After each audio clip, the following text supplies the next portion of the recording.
नमस्कार। हमारे इस YouTube चैनल पर आप सबका स्वागत है। आज हम बात करेंगे महाकवि शूद्रक के बारे में। तो यदि आपने हमारे इस चैनल को सब्सक्राइब नहीं किया है तो अवश्य करें। इसी प्रकार हम संस्कृत से संबंधित सभी परीक्षाओं के लिए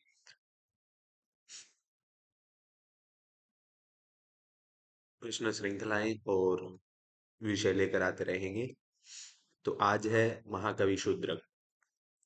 तो महाकवि शूद्रक के समय की बात करें तो महाकवि शूद्रक का जो जन्म है वो तीसरी शताब्दी में या चौथी शताब्दी में माना जाता है।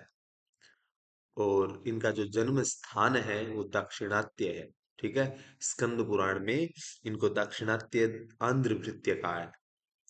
शूद्रक के विशेषण के रूप में इन्हीं के तो मिलता है। द्विरदेन्द्र गतिश्चकोर नेत्र परिपूर्णेन्दु मुख सुविग्रह द्विज मुख्यतमः कवि और अगाध सत्व। ये इनके विशेषण मिलते हैं शूद्रक के, क्योंकि शूद्रक राजा थे। इनकी उपाधियों की बात करें तो टू लव स्टोरी कार कहते हैं इनको, यानी एक ही ग्रंथ में दो प्रेम कथाएं इन्होंने लिखी हैं। और इनको आंध्र भृत्य भी कहा जाता है।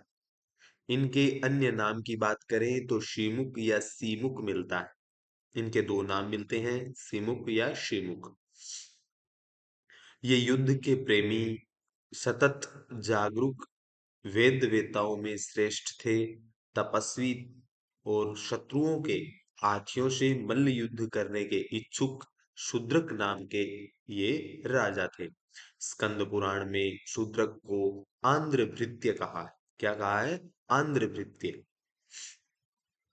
और एक मृच्छकटिक में एक पंक्ति मिलती है, समर व्यसनी प्रमाद शून्य ककुदो वेद विदाम तपोधनश्च।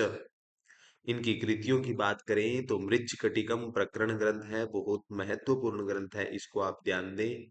और यदि आपने इसकी परीक्षा दृष्टि नहीं देखी है तो हमारे इसी चैनल की प्लेलिस्ट में जाकर देखेंगे तो परीक्षा दृष्टि आपको मिल जाएगी, तो आप उसको अवश्य देखिए। और इनका एक ग्रंथ है पद्म प्रभृति का जो भाण है। इनकी रीति की बात करें तो वैदर्भी है, और रस की बात करें तो श्रृंगार रस से संबंधित है। ठीक है। रीतियां तीन होती है, वैदर्भी, गोडी और पांचाली।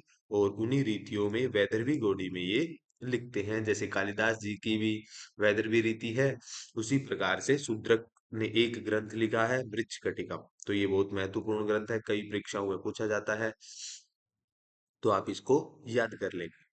तो आज के लिए इतना ही।